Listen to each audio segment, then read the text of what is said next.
शक्तिला एकादशी व्रत कथा। व्रत विधि महत्व। माघ मास के कृष्ण पक्ष की एकादशी को शक्तिला एकादशी कहा जाता है। एक बार दलभ्या ऋषि ने पुलस्त्य ऋषि से पूछा, हे महर्षि, मृत्युलोक में लोग ब्राह्मण हत्या आदि बड़े पाप करते हैं, दूसरे का धन चुराना, दूसरे की उन्नति देखकर ईर्ष्या करना आदि। क्रोध, ईर्ष्या, आवेश और मूर्खतावश लोग ऐसे महान पाप करते हैं और बाद में शोक मनाते हैं।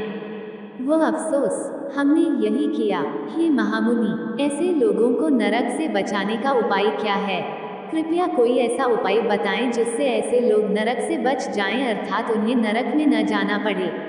वो कौन सा दान और पुण्य है जिसके प्रभाव से मनुष्य नरक की यातनाओं से बच सकता है? कृपया इन सभी प्रश्नों का समाधान बताने की कृपा करें। एकादशी के दिन चावल और चावल से बनी चीजें क्यों नहीं खानी चाहिए? दलभ्य ऋषि के वचन सुनकर पुलत्स्य ऋषि बोले, हे महर्षि, आपने मुझसे बहुत गहरा सवाल पूछा है। इससे संसार में मनुष्यों को बहुत लाभ होगा। मैं तुम्हें वो रहस्य अवश्य बताऊंगा जो इंद्र आदि देवता भी नहीं जानते। जब माघ महीना आता है तो व्यक्ति को स्नान आदि करके पवित्र रहना चाहिए और अपनी इंद्रियों पर नियंत्रण रखना चाहिए तथा काम, क्रोध, लोभ, मोह, ईर्ष्या और अहंकार आदि से पूरी तरह दूर रहना चाहिए। पुष्य नक्षत्र में गाय का गोबर, कपास और तिल का भोग लगाना चाहिए। मिलाकर तैयार कर लें। इन उपलों से 108 बार हवन करना चाहिए। जिस दिन मूल नक्षत्र और एकादशी तिथि हो उस दिन शुभ पुण्य देने वाले नियम अपनाने चाहिए। मनुष्य को स्नान आदि नित्य कर्मों द्वारा देवों के देव भगवान श्रीहरि की पूजा और जप करना चाहिए। शक्तिला एकादशी व्रत विधि। एकादशी के दिन व्रत रखें और रात्रि में जागरण और हवन करें। दूसरे दिन भगवान श्रीहरि की धूप, दीप, नैवेद्य से पूजा करें और खिचड़ी का भोग लगाएं। उस दिन श्री विष्णु को पेठा, नारियल, सीताफल या सुपारी के साथ अर्घ्य देना चाहिए। इसके बाद उनकी स्तुति करनी चाहिए, हे जगदीश्वर, आप दीनों को आश्रय देने वाले हैं। जो लोग इस संसार में डूबे हुए हैं, आप उनका उद्धार करने वाले हैं। हे कमल पुष्प, हे मधुसूदन, हे जगन्नाथ, हे पुंडरीकाक्ष, आप लक्ष्मी जी सहित मेरे इस तुच्छ अर्घ्य को स्वीकार करें। इसके बाद ब्राह्मण को जल से भरा हुआ घड़ा और तिल का दान करना चाहिए। यदि संभव हो तो ब्राह्मण को गाय और तिल का दान करना चाहिए। इस प्रकार जो व्यक्ति जितने तिलों का दान करता है वह इतने ही हजारों वर्षों तक स्वर्ग में निवास करता है। तिल स्नान, तिल का पेस्ट, तिल उदक, तिल का हवन, तिल का भोजन, तिल का दान। इस प्रकार 6 रूपों में तिलों का प्रयोग शक्तिला कहलाता है। इससे अनेक प्रकार के पाप नष्ट हो जाते हैं। इतना कहकर पुलस्त्य ऋषि बोले, अब मैं तुम्हें एकादशी की कथा सुनाता हूँ।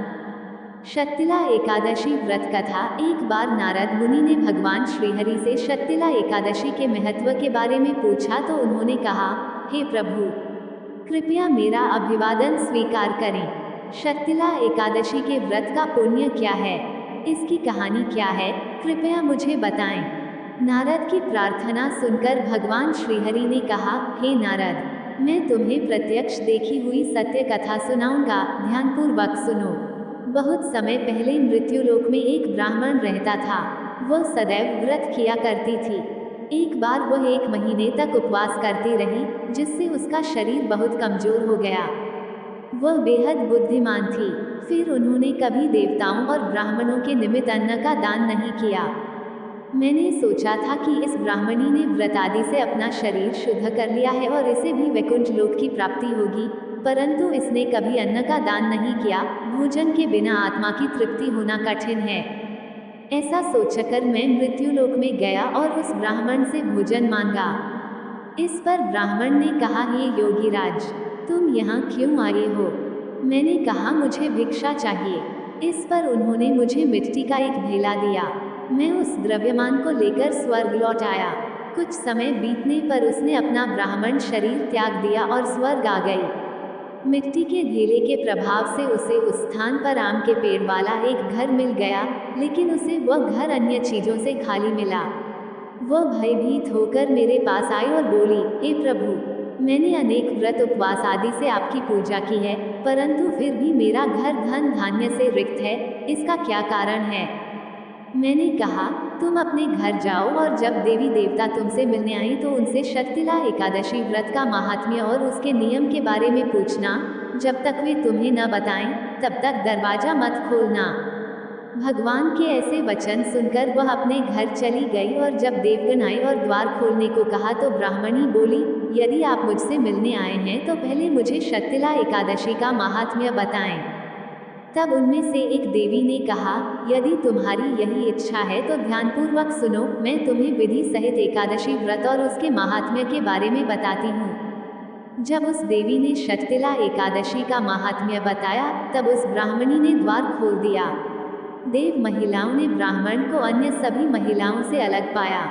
उस ब्राह्मणी ने भी देवी देवताओं के कहे अनुसार शक्तिला एकादशी का व्रत किया और इसके प्रभाव से उसका घर धन धान्य से भर गया। अतः हे पार्थ, मनुष्यों को अज्ञान त्याग कर शक्तिला एकादशी का व्रत करना चाहिए। इस एकादशी का व्रत करने वाले को हर जन्म तक आरोग्य की प्राप्ति होती है। इस व्रत से मनुष्य के सभी पाप नष्ट हो जाते हैं।